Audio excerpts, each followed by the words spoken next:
너희가 자유를 위하여 부르심을 입었으나 그러나 그 자유로 육체의 기회를 삼지 말고 오직 사랑으로 서로 종노릇하라. 아멘. 제가 한번 기도하겠습니다. 하나님, 이 시간 하나님의 말씀을 듣기를 원합니다.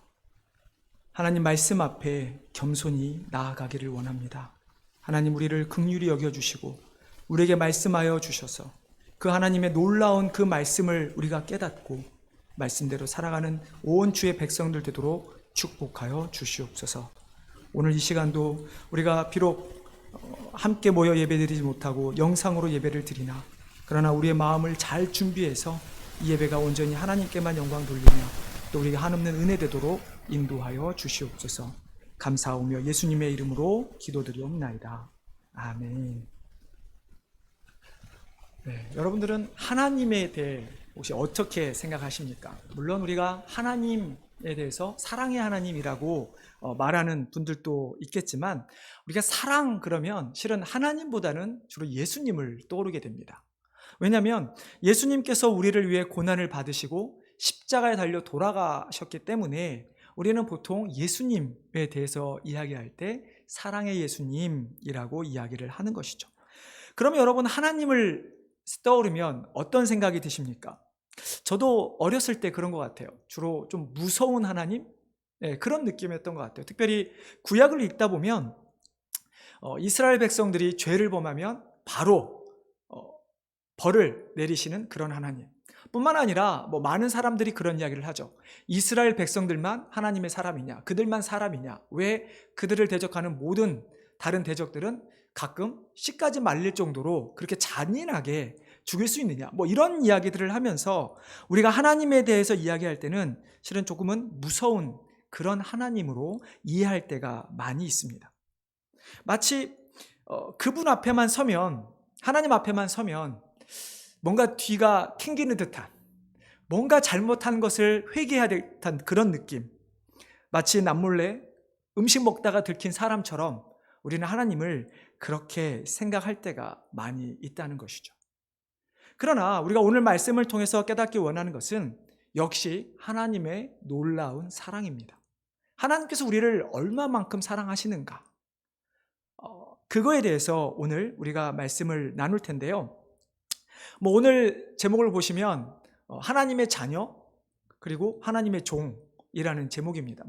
대충 이해하시겠지만 과연 우리는 하나님의 종이냐 아니면 하나님의 자녀냐라는 이야기를 나누기를 원하는 것이죠. 자, 예수님을 믿는 우리는 과연 하나님의 자녀라고 하는 것이 맞을까요? 아니면 하나님의 종이라고 하는 것이 맞을까요?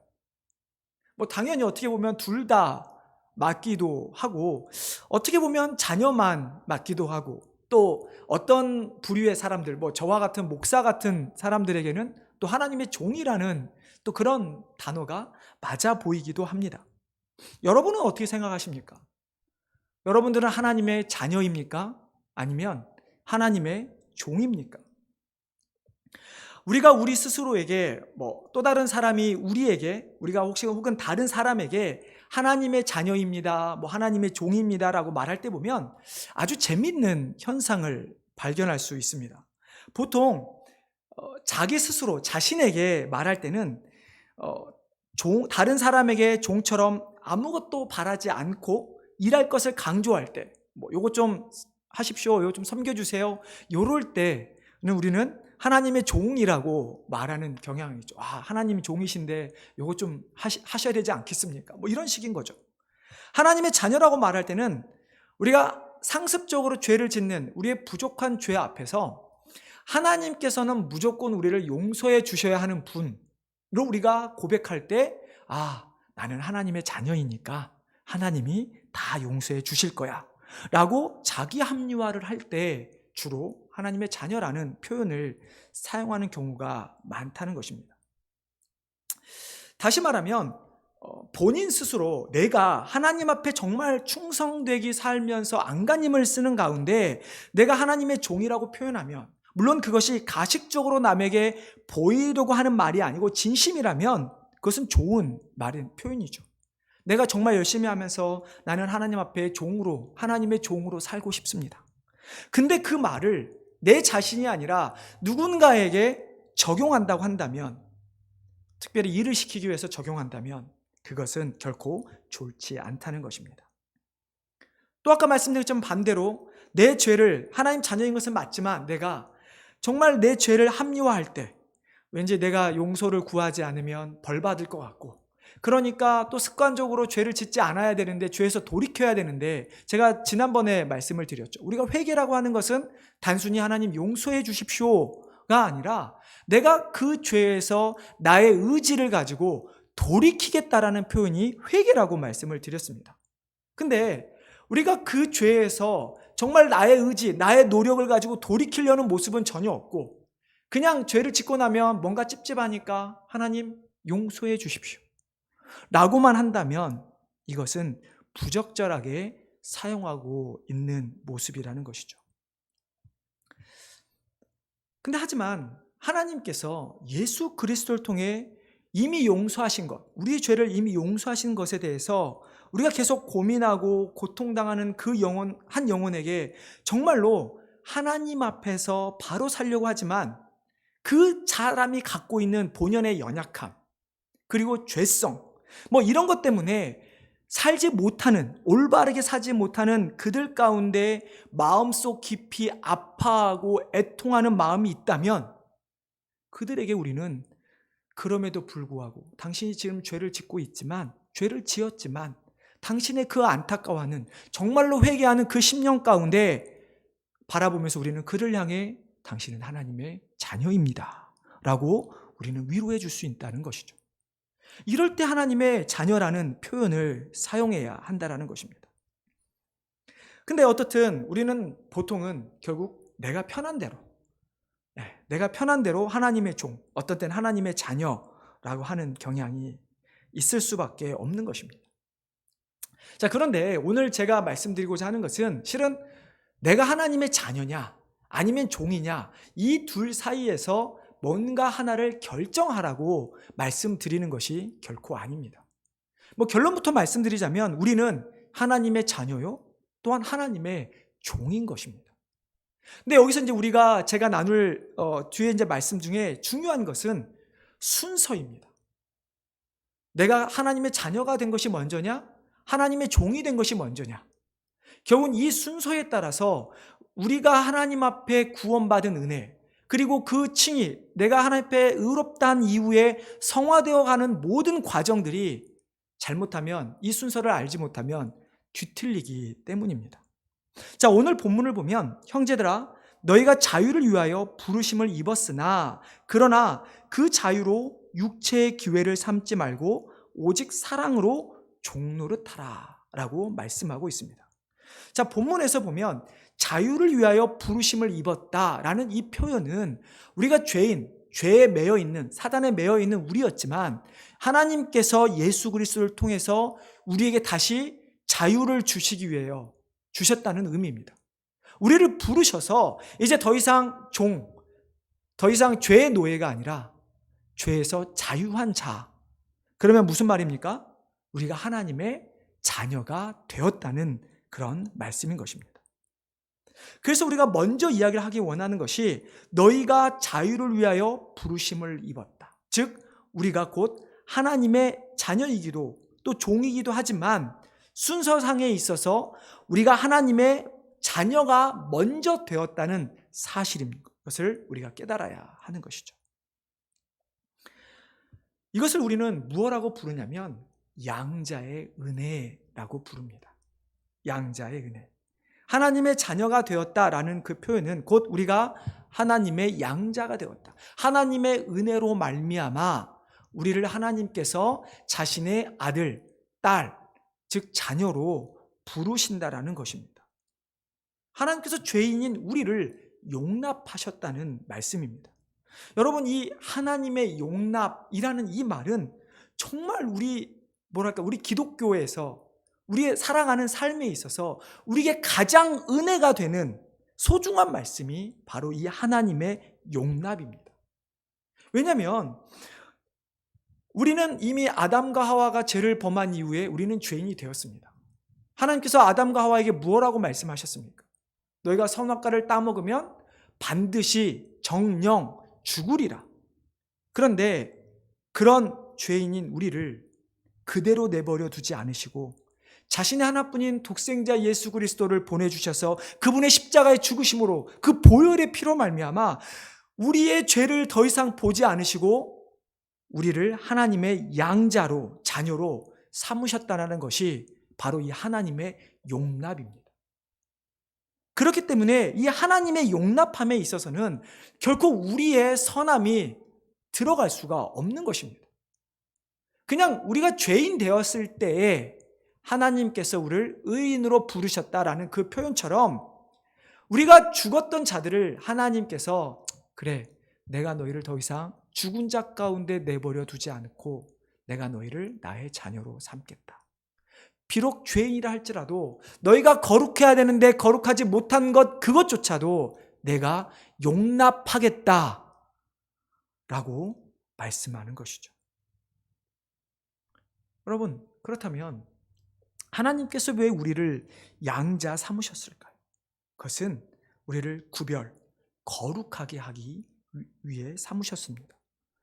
여기서 우리는 또 다른 중요한 진리를 깨달아야 하는 것은 우리를 구별하기 위해, 우리를 거룩하게 하기 위해 양자로 삼으셨다는 것입니다. 결코 우리의 편안함, 그냥 죄를 짓고 용서 구하고 또 용서함 받고 또 죄를 지하고 이런 어떤 우리의 편리함에 있었기 때문에 하나님께서 우리를 양자 삼으신 것이 아니라 세상 가운데서 누군가는 하나님을 나타내는 거룩한 존재로 삼기 위해, 거룩함을 나타내기 위해 우리를 양자로 삼으셨다는 것인데요. 즉 죄인인 인간이 우리가 하나님의 부르심을 받은 후에 이 하나님의 용납함이라는 것을 경험하면 결국 우리는 하나님의 자녀가 되는 것입니다. 그리고 이 양자가 되었다고 하는 것은 단순히 우리가 죄인이라는 것에서 의인으로만 바뀌는 정도가 아니라 결국은 우리가 죄인이지만 의인 삼아 주셨기 때문에 우리가 지금 앞으로 이후에 행하는 모든 행위, 무엇을 하든 하나님께서는 우리를 용납해 주신다는 말씀인 것이죠. 여러분, 쉽게 설명하면 이런 겁니다. 저는 아직 못 땄지만 여기 계신 분들, 우리 예배드리는 우리 많은 성도님들 중에서 미국 시민권을 대부분 따신 분들이 많으실 것입니다. 근데 만약에 여러분에게 시민권이라는 것은 주어졌지만 투표를 하는데 투표를 못하게 한다고 한번 생각해 보십시오. 여러분, 그게 과연 내가 시민권을 딴 그런 사람일까요? 아니죠. 말만 시민권이지 우리는 이 땅에서 여전히 무시당하는 것이죠. 자, 이처럼 우리가 어떤 신분만 변화되는 것이 아니라 하나님의 용납함으로 자녀가 되었다고 하는 것은 하나님께서 우리의 어떤 행위도, 우리가 하나님을 올바로 믿는다면 우리의 어떤 행위도 용서하시는 그런 일들이 우리에게 일어난다는 것이죠. 우리의 행위가 하나님께 용납된다라는 생각을 못하기 때문에 실은 내가 죄를 지으면 어떤 생각이 듭니까? 우리는 예수님을 믿어서 분명히 구원을 받았다고 이야기를 합니다. 그렇게 고백을 하죠. 그렇죠, 여러분? 그런데 내가 죄를 지으면, 뭔가 잘못을 하면 내가 구원받았나? 내가 정말 하나님의 은혜로 자녀가 되었나? 그런 생각들을 하게 된다는 것입니다. 여러분, 이런 생각을 하는 것이 바로 하나님의 용납에 대해서 100% 이해하지 못하고 있는 것이죠. 우리가 예수님을 믿으면 양자의 은혜로 하나님의 자녀가 되고, 즉 하나님의 자녀는 거룩하게 되는 성화의 삶을 살게 된다는 것이죠. 그렇기 때문에 하나님의 자녀와, 그러니까 우리의 칭의와 성화는 구별해서 생각할 수가 없는 것입니다. 내가 마치 성화를 해야 구원을 받는, 칭의가 되는 것처럼 믿어서도 안 되고, 칭의를 받은 나를 의롭다고 해서 내가 하나님의 자녀가 되었는데 내 삶이 변하지 않는 성화의 모습이 없는 것도 우리에게는 잘못된 신앙이라는 것입니다. 여러분, 얼마나 많은 설교와 성경 공부를 통해서 우리의 구원이 행위로 말미암지 않고 하나님의 은혜로 되었다는 것을 여러분 배우셨습니까? 물론 아직 혹시나 교회가 익숙하지 않는 분들도 계실지도 모르겠지만, 그러나 우리가 구원받은 것은 우리가 과거에 지었던 죄, 지금 이 순간 예배를 드리고 있음에도 혹시 내가 짓고 있는 죄, 그리고 앞으로 우리가 지은 모든 죄도 용서함을 받고 하나님의 구원받은 자가 되었다는 것입니다. 만약 그렇지 않다면, 내가 잘 사는 것 때문에 하나님께 구원을 받았다고 한다면, 우리가 하나님 앞에서, 사람들 앞에서는 나 잘못한 거 없어, 특별히 없고 난 잘 살고 있어, 이렇게 말할지도 모르겠지만, 우리가 정말 하나님 앞에 섰을 때, 하나님, 저는 잘못한 거 하나도 없습니다 라고 말할 수 있는 사람은 결코 이 세상에 단 한 사람도 없다는 것이죠. 그렇기 때문에 이 양자의 은혜가 무엇인지 모르는 사람은 맨날 죄만 짓는 이런 내가 어떻게 구원받을 수 있습니까? 내가 조금 선해지면 교회에 나가겠습니다. 내가 정말 구원받은 줄 어떻게 알 수 있나? 모릅니다라고 이야기하는 허망한 말을 하게 되는 경우들이 너무나 많이 있다는 것이죠. 왜 우리는 그렇게 구원의 확신이 없는 허망한 말을 하게 되는 것일까요? 하나님의 우리를 자녀 삼으신 그 하나님의 은혜, 하나님의 그 용납하심을 우리가 제대로 이해하지 못하고 있기 때문입니다. 여전히 우리는 말은 아니라고 하지만 내 자신이, 내가 가지고 있는 능력이 하나님보다 더 크다라고 우리는 무의식 중에 생각하고 있기 때문인 것이죠. 여러분, 정리해 보면 이렇습니다.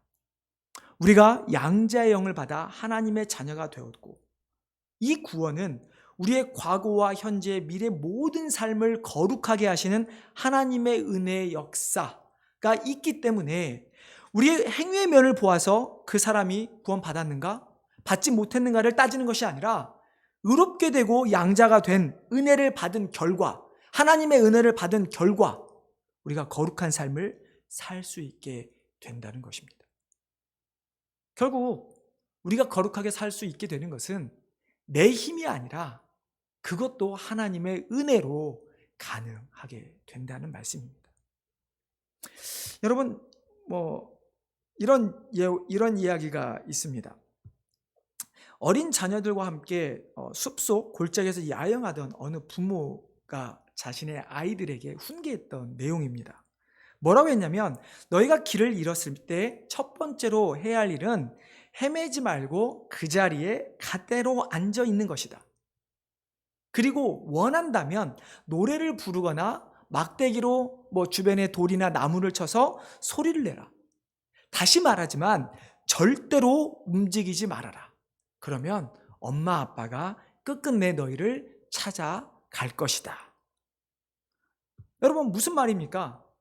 길을 잃어버린 아이가 부모를 찾기 위해 돌아다닐 것이 아니라 가만히 있으라는 것입니다. 즉, 길 잃은 아이는 자기 스스로 부모를 찾을 수 없는 존재라는 것이죠. 여러분, 결국은 이 순서가 우리가 아까 말씀드린 것처럼 자녀냐 종이냐 이것은 아주 중요한 개념인데요. 우리가 왜 종교 개혁이 여러분 일어났습니까? 우리가 다시 성경으로 돌아가자. 우리가 죄에 대한 면죄부를 사는 것이 아니라 우리가 하나님의 은혜로 구원받을 수 있고 칭의를 받을 수 있고, 그렇기 때문에 우리는 말씀으로 돌아가야 한다는 것입니다. 그래서 우리 개혁주의의 신앙으로 보면 성화를 은혜의 추가, 그러니까 은혜 위에 하나 더해진 것이 아니라 그 자체만으로 은혜의 회복이라고 우리는 이야기를 하는 것이죠. 여러분, 은혜의 회복이라고 하는 것은, 우리가 은혜로 말미암아 회복되는 것은 우리가 구원받은 이후에 하나 더 가져야 할 어떤 항목이 아니라 우리 삶의 전체 회복을 의미하는 것입니다. 즉, 은혜를 회복한다는 개념으로 본다면 우리 삶 가운데 점진적으로 그리스도의 왕권, 통치, 뜻, 그것을 이루어가는 것이고, 그것은 오직 하나님의 사랑으로만 가능하다라고 이야기를 하고 있는 것이죠. 여러분, 아까 제가 예를 들었던 것처럼, 즉 죄인인 우리가 길 잃어버린 어린아이처럼 하나님을 찾아가는 것이 아니라 하나님께서 우리를 찾아오셔서 우리에게 양자의 은혜, 용납하심을 베푸신다라는 것입니다.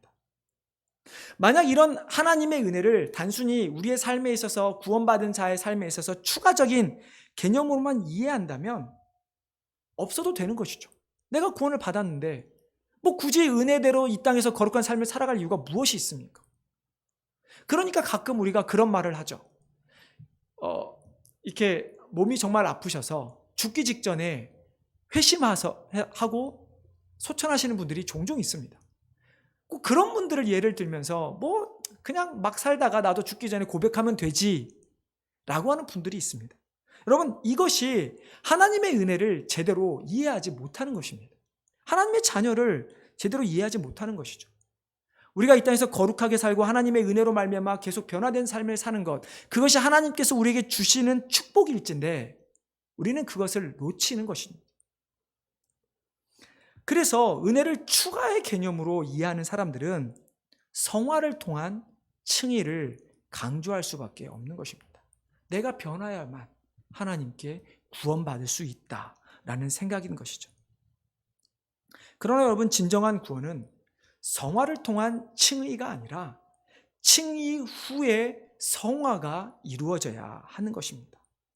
즉, 하나님께서 우리를 자녀 삼으신 것은 우리를 의롭다 칭하셨고 거룩하게 살게 하기 위함이라는 것이죠. 우리를 자녀 삼으셨고 그리고 우리를 거룩하게 살게 하신다는 것이죠. 우리를 구원하셔서 하나님의 자녀 삼으신 그 하나님의 사랑은 일시적인 것이 아니라 나의 과거의 삶에서도 지금 이 순간에서도 미래의 삶에서도 우리를 구원하기에, 우리를 구원을 계속 유지하기에, 거룩하게 살게 하기에 결코 부족함이 없다라는 것입니다. 여러분, 결코 그 선한 삶을 통하여 우리의 의로움을 증명하지 마시기 바랍니다. 마치 길 잃어버린 아이처럼 내가 부모를 찾을 수 있어 라고 생각하면서 살아가지 마시라는 것입니다. 하나님과 우리의 관계는 길 잃어버린 부모와 어린아이의 관계처럼 부모가 찾아가듯 하나님께서 우리에게 찾아주신 오시는 그 은혜를 우리가 고백하고 나아가면 된다는 것이죠. 여러분, 우리는 하나님의 자녀입니까? 아니면 하나님의 종입니까? 제가 순서가 중요하다고 말씀드렸죠. 우리는 이제 양자의 은혜를 받아서 하나님의 자녀가 먼저 되었다는 것을 반드시 먼저 깨달으시기를 바랍니다.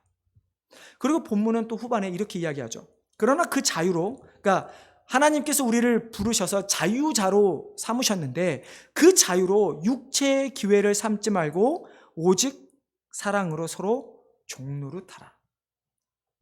그러니까 이제 자녀답다라고 하는 것은 이제 우리가 매이는 것이 더 이상 없다고 해서 우리가 마음대로 방종하면서 살아가는 것이 아니라 하나님의 자녀라면 하나님의 자녀답게 하나님의 뜻을 알고 하나님의 뜻대로 살아가면서 매 순간 하나님의 은혜를 경험하는 삶을 살아야 한다는 것입니다. 다른 말로 하면 우리가 하나님의 자녀가 된 후에 하나님의 그 값없이 주시는 은혜에 항상 감격하고 감사하기 때문에 우리는 자연스럽게 자발적으로 하나님의 종이 되어야 한다는 것입니다. 곧 우리 믿는 사람들이 거룩하게 사는 것, 선행을 하는 동기, 이 땅에서 잘 살아야 하는 것, 그 이유는 하나님을 기쁘시게 하기 위해서, 하나님의 거룩함을 하나님 믿지 않는 자들에게 나타내기 위해서 우리는 선하게 살아가야 하는 것입니다. 바꿔 말하면 양자라는 것이 전제가 없다면 내가 아무리 선한 삶을 산다 할지라도 그것은 아무런 가치가 없다는 말이 되는 것입니다. 여러분, 혹시 쉰들러 리스트라는 정말 오래된 영화죠. 그 영화를 보면 그 쉰들러가 주인공이 수많은 유대인들을 구출하는 장면이 나옵니다. 마지막에 그 노동자들과 떠나면서 그런 고백을 하죠. 내가 이 차라도 하나 더 팔았으면 여기 몇 명은 더 살릴 수 있었을 텐데, 뭘 더 팔았으면 살릴 수 있었을 텐데, 이런 고백을 합니다. 근데 여러분, 유대인들에게 있어서 하나님께서 자신들을 구원해 주지 않았다 라는 개념이 빠져버리면 아무리 쉰들러라는 사람이 좋은 사람이 자신을 구원했다 하더라도 그것은 자신들이 용납할 수 없는 일이 되는 것입니다. 왜냐하면 유대인들은 오직 하나님께서 자신들을 선택하셨고 하나님께서 자신들을 구원한다고 믿기 때문이죠. 마찬가지로 하나님의 용납이 없다면, 하나님의 용납하심이 없으면 우리가 살면서 하는 행위는 아무런 소용이 없는 것입니다. 여러분이 열심히 공부하거나 열심히 직장 생활을 하고 교회 가정 안에서 교회에서 열심히 봉사한다 할지라도 그것이 우리가 살아가는 나한테 혹은 주위 사람들한테 조금은 영향이 있을지 모르지만 그 안에 하나님의 용납하심, 하나님의 은혜가 빠지면 그 어떤 것도 하나님을 기쁘시게 할 수는 없다라는 것이죠. 계속해서 말씀드리는 것처럼 우리가 하나님의 용납하심을 경험하지 못하면 우리는 진정으로 다른 사람을 용납하는 그 하나님의 사랑을 전할 수가 없는 것입니다. 여러분, 하나님의 용납하심이 없는데, 하나님의 은혜를 경험한 적이 없는데 무엇을 전하시겠습니까? 그저 예수천당 불신족 외치시기만 하시겠습니까?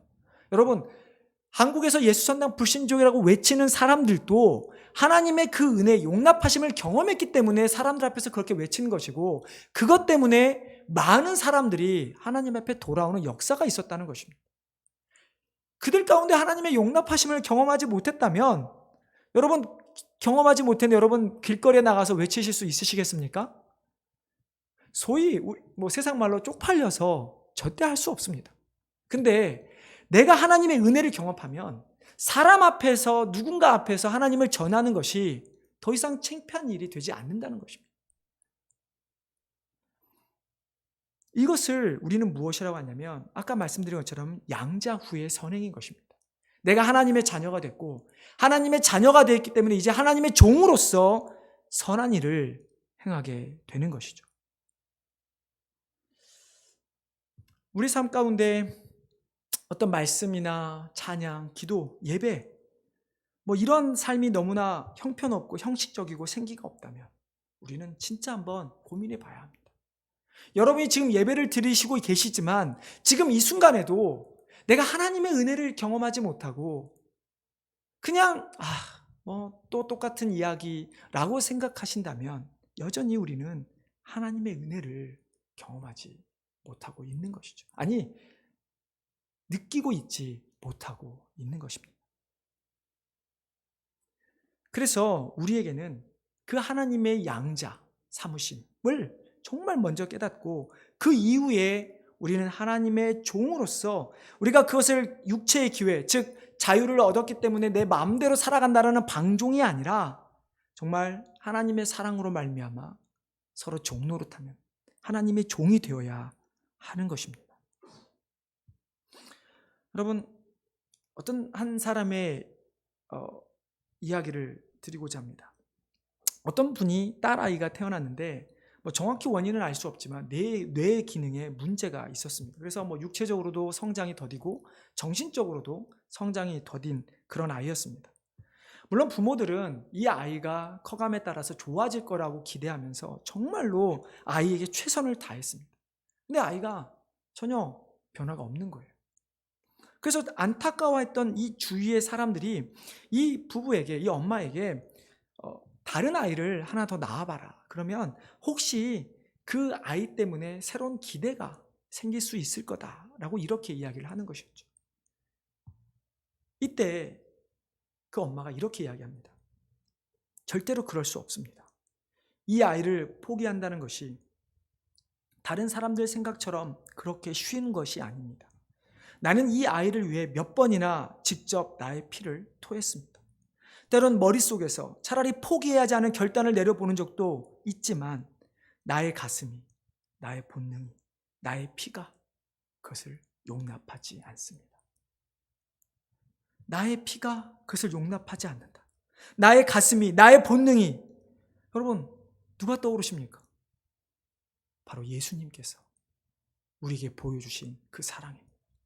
우리가 아무리 더럽고 추악한 죄인이라 할지라도 예수님께서 우리를 사랑하신 것이, 예수님의 그 피가 우리를 그냥 내버려 두는 것을 용납하지 않으신다는 것입니다.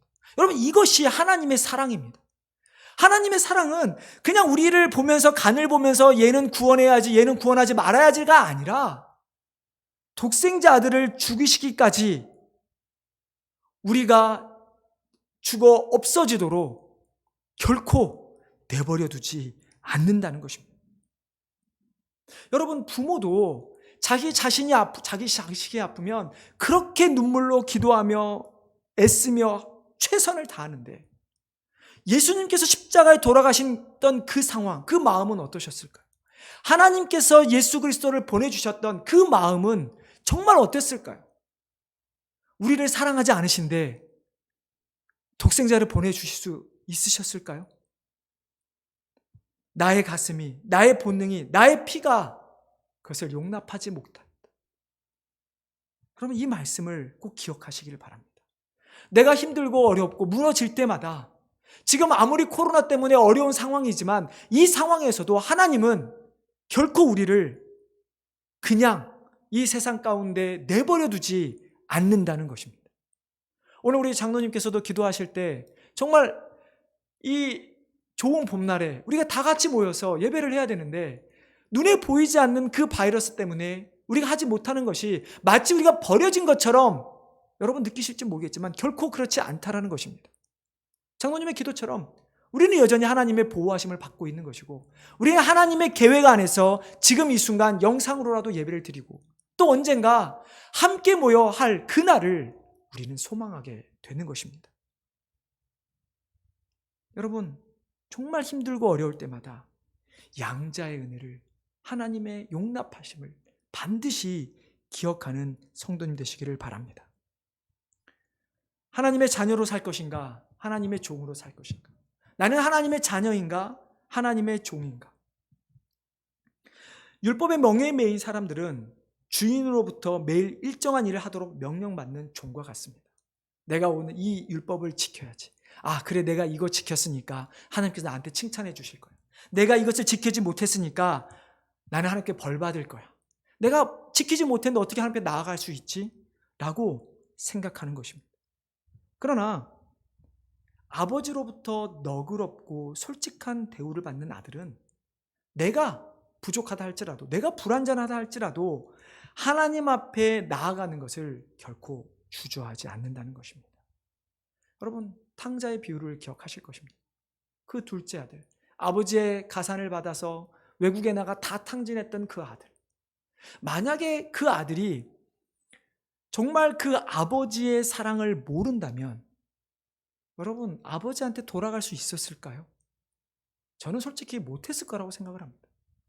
그러나 자신이 경험했던 그 아버지, 어떤 상황에서도 자신을 아들로 받아주는, 인정해주는 그 아버지의 사랑을 그 아들은 알았기에 자신이 아무리 잘못을 했고 부족한 존재라 할지라도 결국은 그 아버지 앞에 나아가게 되는 것입니다. 그랬을 때 아버지는 어떻게 합니까? 그 아들을 위해 잔치를 베풀죠. 마찬가지입니다. 우리는 부족합니다. 우리는 지금도 죄인입니다. 그러나 우리가 하나님 앞에 하나님의 자녀로서 그 은혜를 내가 알고, 그래서 하나님 앞에 매 순간순간마다 나아간다면 하나님은 우리가 나아가는 그 모습만으로도 기뻐하신다는 것이죠. 그리고 우리가 이 세상에서 살아갈 수 있도록 우리에게 힘을 더해 주신다는 것입니다. 여러분, 우리의 힘으로 살아가려고 하지 마십시오. 우리의 힘으로는 결코 하나님의 말씀 1.1획도 지킬 수가 없는 자들이 바로 우리입니다. 그러나 우리가 하나님의 은혜를 깨닫고 하나님이 우리에게 능력을 주실 때, 우리가 칭의를 받고 하나님의 거룩함 때문에 성화의 과정을 살아가도록 우리에게 힘을 주실 때 우리는 진정으로 하나님이 기뻐하시는 삶을, 거룩한 삶을 살아갈 수 있게 되는 것이죠. 그렇기 때문에 우리는 하나님의 종으로서 어떤 하나님의 일을 하기보다 하나님의 자녀가 되어야 하는 것입니다. 여러분, 하나님의 자녀가 되면 비록 우리가 하나님께 드리는 예물이 아무리 작다 할지라도, 내가 교회를 섬기는 것이 아무리 작은 사소한 부분이라 할지라도, 내가 정말 누구를 비교해봐도 불완전한 약한 존재라 할지라도 내가 정말 하나님의 양자됨을 느끼고 그래서 하나님의 거룩함을 나타내는 존재로서 살아가길 원한다면 하나님께서는 그것만으로도 우리를 다시 계속해서 하나님의 자녀로 살아갈 수 있게 해주신다는 것이죠. 여러분, 오늘 말씀을 통해서 하나님의 은혜를 다시 한번 깊이 깨달으시기를 바랍니다. 정말 우리가 하나님의 은혜를 깊이 깨달아서 하나님의 자녀이지만 또 하나님의 종처럼, 하나님의 종이지만 하나님의 자녀처럼 그렇게 살아가시는 우리 모든 성도님 되시기를 주님의 이름으로 축원합니다. 기도하겠습니다. 아버지, 하나님의 은혜를 감사를 드립니다. 정말 우리가 죄인 되었을 때 하나님께서 우리를 사랑하셔서 우리의 죄를 용납하셔서 예수 그리스도 통하여 우리를 구원하여 주시니, 자녀 삼아 주시니 감사를 드립니다.